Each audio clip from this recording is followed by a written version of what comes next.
você passa também por muitas lutas. A luta é maior, porque tudo de Deus é colocado na balança, na medida. É na medida que você sonha, do tamanho que você sonha, é do tamanho que você vai passar por lutas e desertos.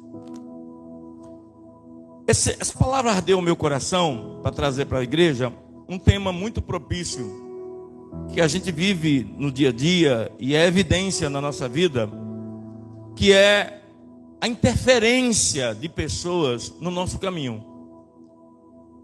É impossível a gente não ter interferência de pessoas no nosso caminho. Como lidar com essas interferências? Muitas vezes, irmãos, a gente coloca a culpa no fracasso ou algumas coisas que a gente perdeu, ou deixou de almejar, ou deixou de conquistar, e a gente culpa terceiros, dizendo que isso é culpa de fulano ou ciclano. Mas a gente esquece de uma coisa: Deus está no controle de tudo. Não é o homem ou pessoas que vai poder alterar o curso daquilo que Deus tem para você e para mim. O que Jó falou outro dia? Jó 42, versículo 2, ele diz assim: eu bem sei que Deus tudo pode, e que nenhum dos teus pensamentos pode ser impedido. O que Deus está dizendo para mim e para você? As pessoas, os personagens indesejados, eles vão aparecer na nossa vida. Eles vão cruzar o nosso caminho. Eles vão. Isso aí é inevitável. Agora, se você vai parar diante deles, se eles vão te parar, se eles vão te deter, é você que escolhe. Hoje eu e minha esposa, nós encontramos uma amiga nossa em comum. E assim, tem umas palavras que ela é palavras mor. Umas palavras mais fortes do que outras. Palavras mor. Assim como tem sonhador mor, palavras mor. E hoje essa pessoa me deu uma palavra mor. Ela disse assim para mim: pastor, sabe aquele rapaz que estava descarregando aqui na minha casa o material? Eu falei: sei. Eu odeio ele de toda a minha alma, de todo o meu coração, de todo o meu entendimento. Eu odeio, eu tenho muito ódio para dar para aquele rapaz. Eu odeio ele. Quando ela falou isso, eu perguntei a causa. E a causa é fútil. Não convém nem falar, é fútil.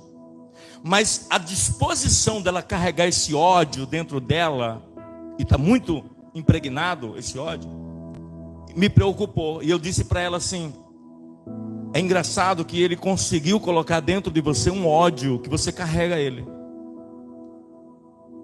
Ela: não, isso é verdade, eu carrego isso mesmo. Eu falei: até quando você vai carregar isso? Porque se você quiser, você descarrega esse entulho agora. Coloca isso fora, irmã, joga isso fora. Isso não convém andar com você. Irmãos, as coisas que acontecem na nossa vida ruim, elas também contribuem para a nossa fé, para o nosso aperfeiçoamento, para o nosso amadurecimento. Contribui. As coisas boas, elas são ótimas, são bem-vindas, mas as ruins, elas também contribuem para nós. Mas as coisas ruins, a gente precisa ter uma convicção muito clara, que as coisas ruins, elas não te detêm, elas não param, elas não interferem, elas conseguem alterar o plano que Deus tem para a sua vida. Pessoas, terceiros, seja lá quem for, amigos, parceiros, seja lá quem for, eles não podem interferir no projeto alinhado que você tem com Deus para esta vida.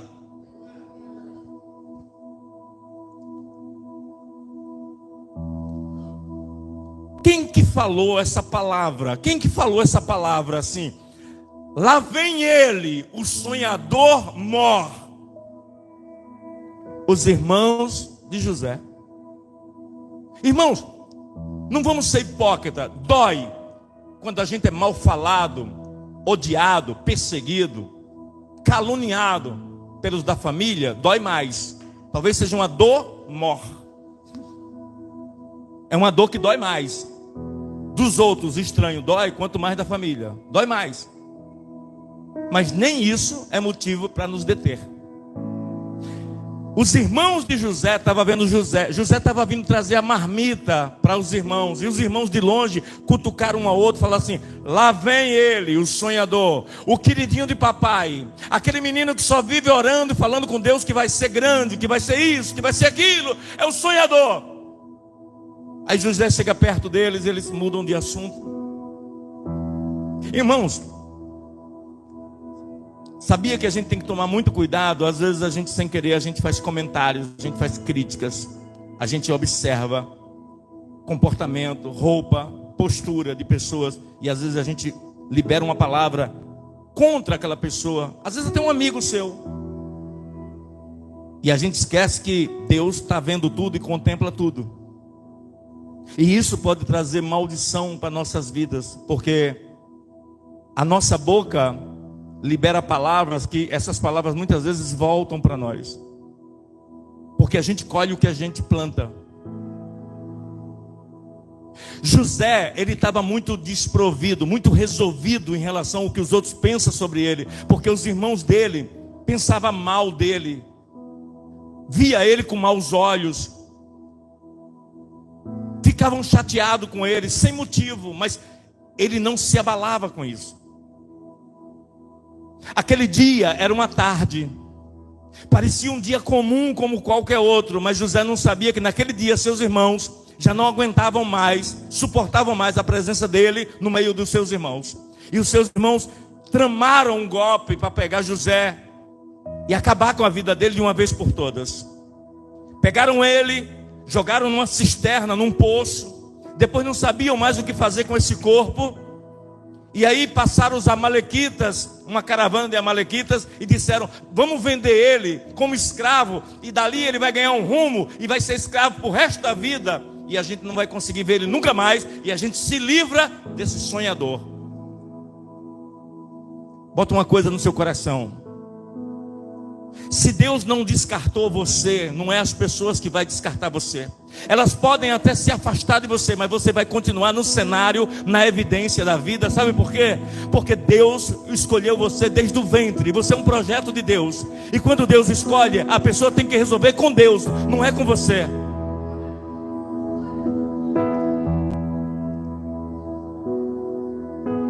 Venderam o menino, ele era um adolescente ainda, venderam ele como escravo, seus próprios irmãos. Irmãos, isso é normal, não foi só com José. Em João capítulo 16, você vai capítulo 7, perdão, João capítulo 7, você vai encontrar Jesus sendo odiado também pelos seus irmãos. Isso faz parte, é do ser humano. Nem Jesus conseguiu irmãos 100% bons. O que Jesus e que Deus está falando comigo e com você hoje é: o que você vai fazer com o que as pessoas acham a seu respeito? Porque a gente às vezes é movido pelo que os outros falam, e a gente esquece de quem a gente é. A gente esquece mais do que Deus disse que nós somos.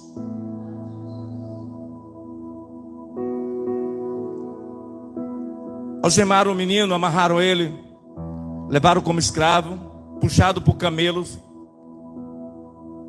e levaram até a cidade, no meio de uma feira. Irmãos, para pensar, você sendo vendido pelos seus irmãos, sendo amarrado, levado como escravo, quantos pensamentos, quantas setas o inimigo colocaria na sua cabeça de ódio, de raiva, para você odiar seus irmãos pro resto da vida? Isso é possível que tenha passado na cabeça de José. Mas pergunte se ele estabeleceu esses pensamentos na sua cabeça. José tem uma coisa que nós precisamos aprender e ter hoje: o que Deus tem para nós, ninguém vai mudar. O que Deus tem para mim e para você, ninguém vai conseguir interferir. Às vezes a gente parece que teve uma perda momentânea, ou está passando por um desgaste, ou está sofrendo um atraso na vida por alguém. É possível isso, atrasar sim. Mas frustrar e abortar o que Deus tem para você, jamais. Ele foi tranquilo, algemado, amarrado, como escravo, no meio de uma feira, como se fosse um animal. Leiloaram ele e um homem chamado Potifar arremata ele e diz: eu compro ele. Achou ele de boa aparência e levou ele para a casa dele. E aí Potifar começa a perceber que esse menino trabalhando com ele dentro de casa, a casa de Potifar começou a prosperar. Por quê? Porque, irmãos, a prosperidade de uma pessoa não está nos bens que possui. A prosperidade de uma pessoa está no Deus que está com ele. Quando você está com Deus, você pode estar num deserto, você pode estar passando o que for, Deus sempre vai te suprir, Deus sempre vai estar com você. Sabe por quê? Porque com Deus nunca vai te faltar nada, nada. Deus conhece as nossas necessidades. E aí ele começa a trabalhar na casa de Potifar. Tudo ia bem, irmãos. Parecia que a aprovação tinha passado. Parecia que o que os irmãos fizeram com ele foi até um bem. O mal que fizeram com ele virou um bem. Por quê? Eu vou fazer melhor. Eu vou batizar agora essa mensagem. Um Deus que transforma maldição em bênção. Pronto. Peraí. Mas para Deus transformar uma maldição em bênção, a maldição precisa estar na sua vida. Ou alguém pode ter feito alguma maldição contra você. Porque se não tiver nada para transformar, o missionário Heraldo leu agora há pouco em Lucas 5, versículo 31, diz assim: Deus envia médico para quem precisa. Ou seja, Deus vai enviar a transformação de maldição em bênção para quem está precisando ser abençoado hoje. Tem alguém aqui que está precisando transformar algumas coisas ruins em coisa boa? Eu sou um deles. Se você é um deles também, levanta a mão e diga glória a Deus. Eu preciso que Deus transforme algumas coisas na minha vida. O meu olhar, o meu pensar, o meu analisar, o meu concluir. Eu preciso. Isso vai fazer toda a diferença na minha vida. José estava assim: oh meu Deus, graças a Deus meus irmãos me empurraram para a escravidão. Agora eu sou escravo de um cara que me arrematou. Estou na casa dele, como do bom e do melhor. Aqui tem fartura, está tudo bem, está ótimo. Irmãos, sempre o diabo vai colocar alguém no seu caminho para tentar frustrar os seus sonhos até o último dia da sua vida. Escuta o que eu vou te falar, só para você lembrar dessa passagem. Jesus ficou 30 anos recluso, quase não apareceu em cena. Quando ele aparece em cena, e assim que ele se batiza, a primeira coisa depois do batizado de Jesus foi tentação. Lucas 5, Mateus 5. Você vai encontrar tentação. Jesus sendo tentado. Quando ele foi tentado 3 vezes pelo diabo, a impressão que se dá, a Bíblia diz que o diabo o deixou. Quando diz assim, e o diabo o deixou. Parece que o diabo deixou Jesus e tipo assim, desistiu dele. Não! Você vai encontrar esse mesmo diabo, Jesus já pendurado na cruz, depois de 3 anos e meio, o diabo 3 anos e meio tentando Jesus, como se não bastasse, lá na cruz, o diabo chega para Jesus, usa uma pessoa lá embaixo, que olha para Jesus na cruz e diz assim: se és filho de Deus, desce. Pastor, o que isso quer dizer com isso? O diabo vai te dar uma pancada, você vai se levantar. O diabo vai dar uma rasteira, você vai levantar. O diabo vai dar outra rasteira, você vai levantar. Ei, não dá para garantir quantas vezes a gente vai cair. O que dá para garantir é que a gente vai se levantar sempre. Você não entendeu? Não dá para garantir quantas vezes a gente vai cair. O que dá para garantir é que a gente vai levantar sempre. Eu vou me levantar. Se você vai se levantar, dá glória a Deus comigo. Diga para Deus: Senhor, eu vou me levantar. Diga: Senhor, eu vou me levantar.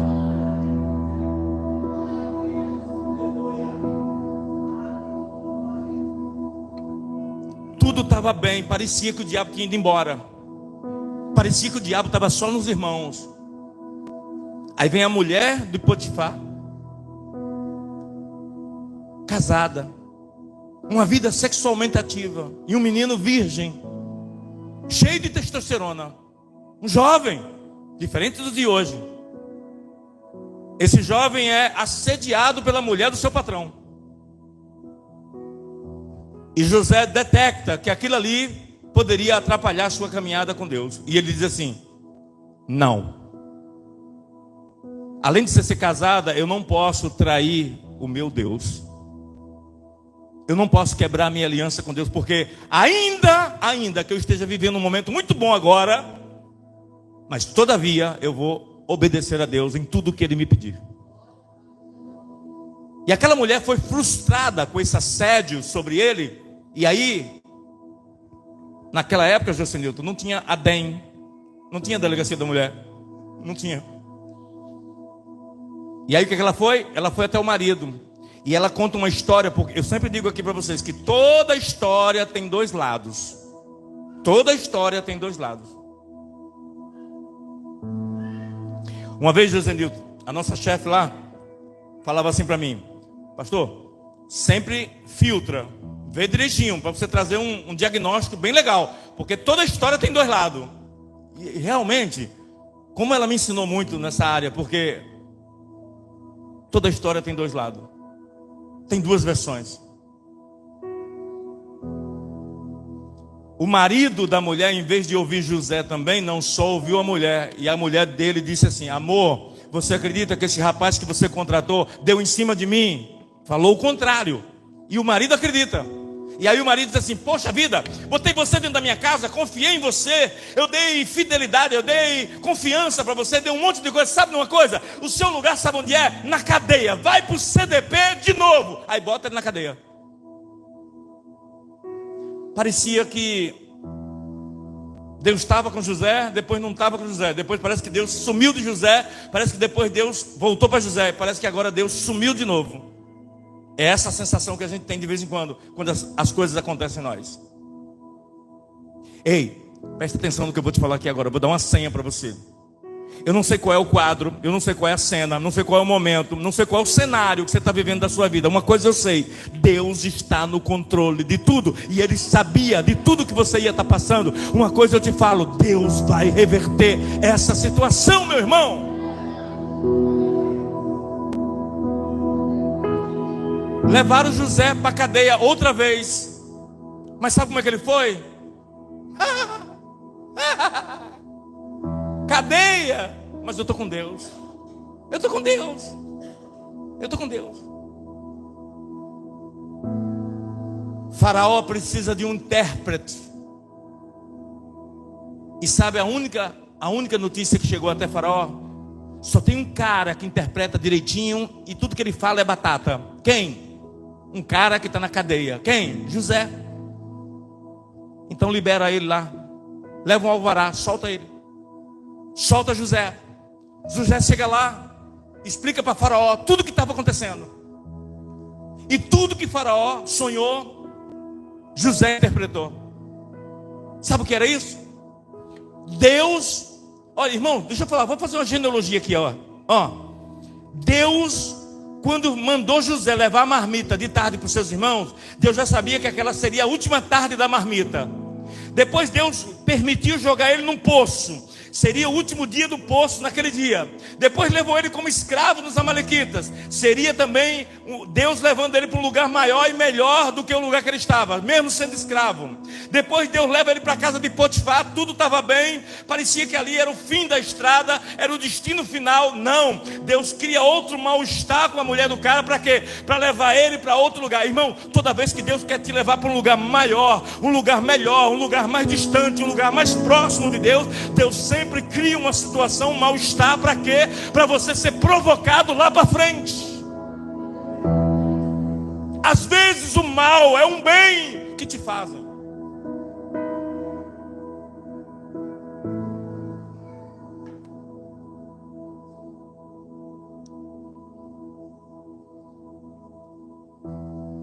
Quando eu tive depressão, a minha esposa um dia, ela sem perceber, ela me deu uma palavra de encorajamento, que eu precisava daquela palavra. Por quê? Quando você está depressivo, você não acredita em nada, você é descrente de tudo. Você não quer saber de nada. E nada tem brilho nem luz para você. Mas ela passou um dia perto de mim na cama, eu prostrado, isolado e abandonado. Ela disse assim: você não é esse cara. Você não é essa pessoa que você está sendo. Você faz falta. Como eu preciso de você para batalhar e guerrear junto comigo. Como eu preciso de você. Aí saiu, ela deu um recado, assim foi embora. Quando ela falou isso, eu peguei a água,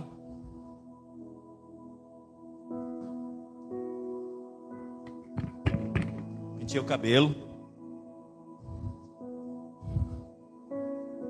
botei uma roupa e eu falei: depressão, sai de perto de mim que eu vou passar por cima de você agora. Vou sair daqui agora. Eu só queria saber do quarto.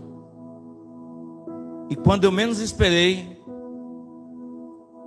eu estava fazendo as coisas melhores do que antes, porque eu estava mais revoltado com o alerta que ela me deu. Às vezes Deus deixa um mal-estar acontecer em nós para a gente se revoltar. Tipo assim: não, eu não aceito isso. Isso não é para a minha vida. Eu não aceito isso, não aceito. Irmão, tem coisas que você não pode aceitar. É passageiro, é temporal, é momentâneo. Não é para sempre. José tinha convicção disso. Faraó é interpretado com seus sonhos, e aí José interpreta os sonhos de Faraó e é promovido a um cargo que não tinha, ou seja, só existia o Faraó. Depois do Faraó não tinha outro cargo, e não existia cargo de governador. Faraó cria uma pasta, uma secretaria, um nome, um cargo de governador, e diz assim: a partir de hoje, depois de mim, pega o anel dele e diz assim: ó, esse é meu anel. A partir de hoje, depois de mim, quem manda aqui no Egito é José, e dá um anel para ele. Ele chega no cargo máximo, mas sabe como é que ele chega? Limpo, sem ódio, sem ressentimentos, sem estar abatido, sem estar depressivo, sem estar para baixo, sem estar ressentido com seus irmãos. E quis o destino que os seus irmãos, houve um tempo de fome na terra, e os seus irmãos foram pedir comida aonde? No Egito. Sabe seus irmãos? Aqueles que jogaram no poço, que venderam ele? Foram lá no Egito pedir a quem? Ao governador José, seu irmão, pedir comida. E sabe qual é a postura de José? Diferente da nossa hoje? Dá comida para eles. Traz eles aqui, eu vou me revelar para eles. E aí José chega para ele, para os seus irmãos, e diz assim: sabe quem sou eu? É porque, eu preciso dizer esse detalhe que é importante. Os irmãos de José não reconheceram José por dois motivos. Primeiro, quem bate esquece, mas quem apanha, lembra. Segundo motivo, não reconheceram José porque José estava cheio de roupas, alegorias egípcias, inclusive maquiagens, que fazia de José irreconhecível, até porque já tinha muitos anos que seus irmãos não via ele. Então ele não foi reconhecido. Quando ele chegou perto do governador, os irmãos de José, e era o próprio José, os irmãos de José só vieram pedir comida achando que estava pedindo a qualquer outra pessoa comum. Era o próprio irmão dele, José. E quando José se revela para os irmãos se prostram diante dele e diz: meu irmão, perdoe o que nos fizemos a você. Por favor, não nos impute esse pecado. Aí José diz assim: vocês me pagaram. Olha, é isso que eu falo do destino de uma pessoa escolhida por Deus. Aqui vem uma chave agora para você, igreja. Olha só. Vocês me pagaram com mal, mas Deus pegou o mal que vocês me deram e transformou em bem. E eu não sou Deus para julgar vocês. Simplesmente perdoo e vou amar vocês. Sem ressentimento. A pergunta que Deus está fazendo hoje é assim: quando eu te botar lá em cima, no topo, quando eu te botar numa posição maioral, você vai se vingar das pessoas que te machucaram? Deus está dizendo: não. Elas só te ajudaram a levar você a chegar onde você chegou. Elas só fizeram um favor para você. Se minha esposa não tivesse passado na cama naquele dia, tivesse dado uma palavra de ânimo para mim, ou de revolta, talvez eu estava deitado até hoje. Mas quando ela disse: esse estado não te pertence, esse não é você, levanta e anda. Eu levantei. Eu falei: eu não estou entendendo nada, mas eu vou pela fé. Eu vou botar uma roupa, eu vou sair, eu vou sorrir, eu vou encontrar alguém, eu vou falar com alguém. E parecia assim, uma teia de aranha, irmãos, que vai soltando, que vai, sabe, saindo da sua vida, e você vai se descolando, e você vai saindo da escuridão, e vai indo para a luz, vai para a luz, vai para a luz, até que você vê um farol.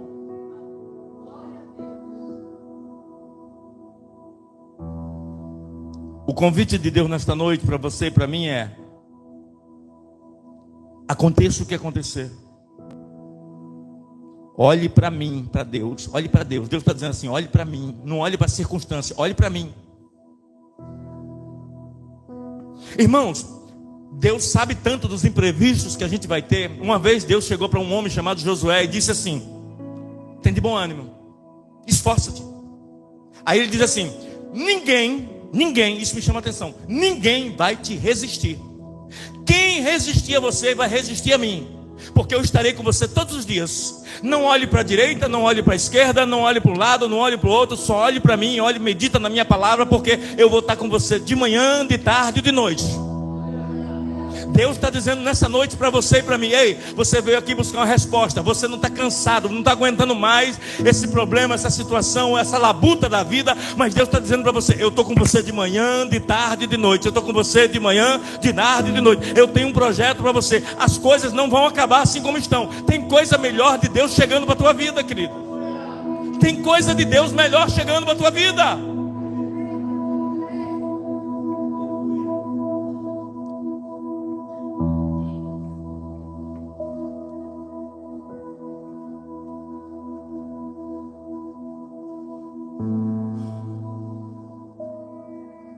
Ontem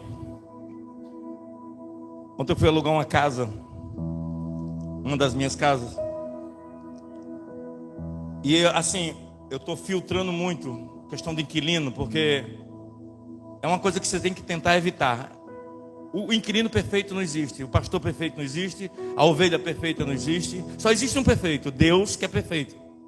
Mas você tenta pelo menos assim filtrar. Aí eu fui fazer um filtro e tinha um casal que eu estava quase aprovando já. Eles quase eu mandei bater o contrato para fechar com eles. Aí no final, Jesus, o cara cometeu um pecado. Mas para mim não foi pecado, para mim foi livramento. Foi um mal que ele fez que na hora foi um benefício para mim. Olha o que ele fez. Ele saiu da minha casa, do portão do lado. E quando ele chegou no meio da rua, ele olhou para minha casa e disse assim: essa mansão é sua? Eu falei: isso não é mansão, é uma casa. Não, mas é um casarão, cara. Aí eu falei: você conhece minha história? Deixa eu contar uma coisa para você, rapidinho para você.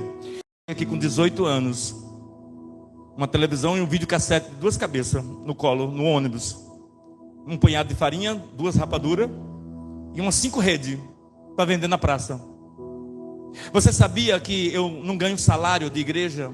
Você sabia que eu não sou remunerado na igreja? Você sabia que a minha vida financeira, quando eu cheguei na igreja, já estava resolvida? Você sabia que eu troquei um apartamento que eu comprei com a minha esposa e eu fiquei 2 anos viajando pelo Brasil inteiro, minha esposa grávida e eu ausente da presença dela?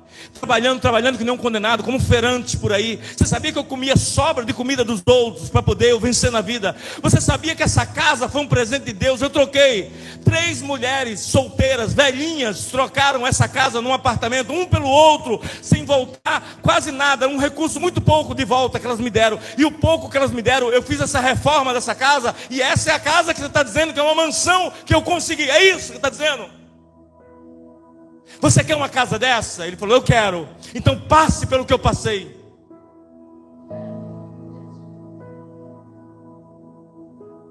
Você quer ser governador?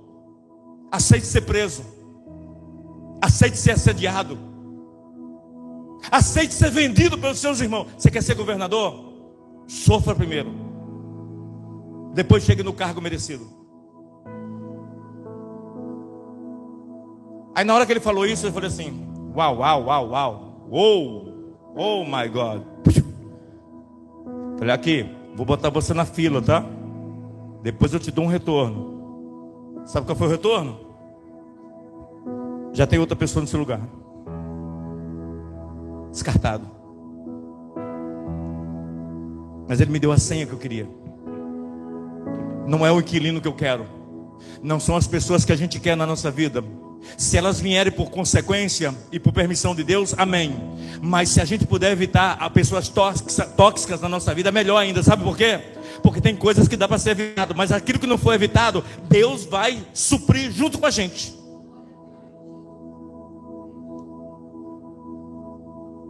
Eu vou terminar dizendo uma última coisa para a igreja. Tem uma coisa em José que a gente precisa carregar hoje para casa. Tem uma coisa aqui em José que a gente precisa carregar hoje para casa. Eu vou te falar o que é. A voz da mulher de Potifar que acusou ele, a voz dos seus irmãos que o venderam, a voz de Potifar que disse que ele era um adúltero, a voz dos caras da cadeia dizendo que ele não ia sair da cadeia, a voz de Faraó, a voz de quem quer que seja, nenhuma dessas vozes foi capaz de calar a voz de Deus dentro de José. Deus está dizendo para você nessa noite: a minha voz não pode ser calada pela voz dos outros lá fora. Quando você sair daqui hoje, não deixe que a voz dos outros te calem nesta noite. Quem tem promessa de Deus aqui, levanta a mão. Eu tenho. Então fique tranquilo, não aconteceu, mas vai acontecer. Não está completo ainda, mas ela vai vir na íntegra. Sabe por quê? Porque a voz de Deus, ela está com você. Você crê nisso? Ouça essa canção. As águas agitadas da alma inquieta que não. Eu quero que você pense nesse louvor como se fosse a sua oração. Tua voz, Senhor. Tua voz, Senhor, fez surgir o universo. Tua voz, Senhor, Qual é a voz que você está ouvindo? é cheia de majestade. Ela conta a direção, dissipa toda confusão e traz luz na escuridão. Eu preciso falar. Eu preciso calar todas as vozes, menos a tua. Silenciar todas as vozes, menos a tua. A tua. A tua. A tua. Agora. Vem, vem. Se eu não te ouvir, eu morro. Se eu não te ouvir, eu pereço. Tua voz é livramento no meio do tormento. Tua voz é tudo. Mas se eu te ouvir, eu vivo. Se eu te ouvir, eu prospero. Tua voz é segurança no começo, meio e fim. Tua voz é tudo. A voz de Deus. Preciso Falar todas as vozes, menos as. Vem cá, Raquel, rapidinho.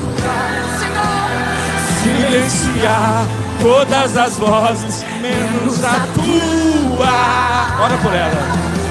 Ora por ela. Profetiza na vida dela. Nós vamos profetizar na sua vida. Se eu não E ouvir no nome de Jesus. Que o sangue de Jesus te guarde, te abençoe. Que a graça de Deus esteja com todos vocês. O nome do Senhor Jesus. O nome do Senhor Jesus te alcance. O nome de Jesus te alcance. Que a voz de Deus sobressaia sobre a tua vida, sobre as tuas batalhas, meu irmão. Que a graça de Deus venha sobre ti. Essa luta, essa guerra não é para te matar, é para te fortalecer. Creia. Há um Deus sobre a tua vida, José. Deus é contigo, José. Eu profetizo na tua vida, José.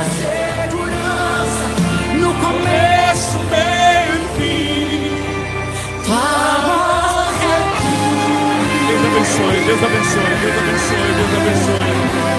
Deus abençoe, Deus abençoe. Deus abençoe.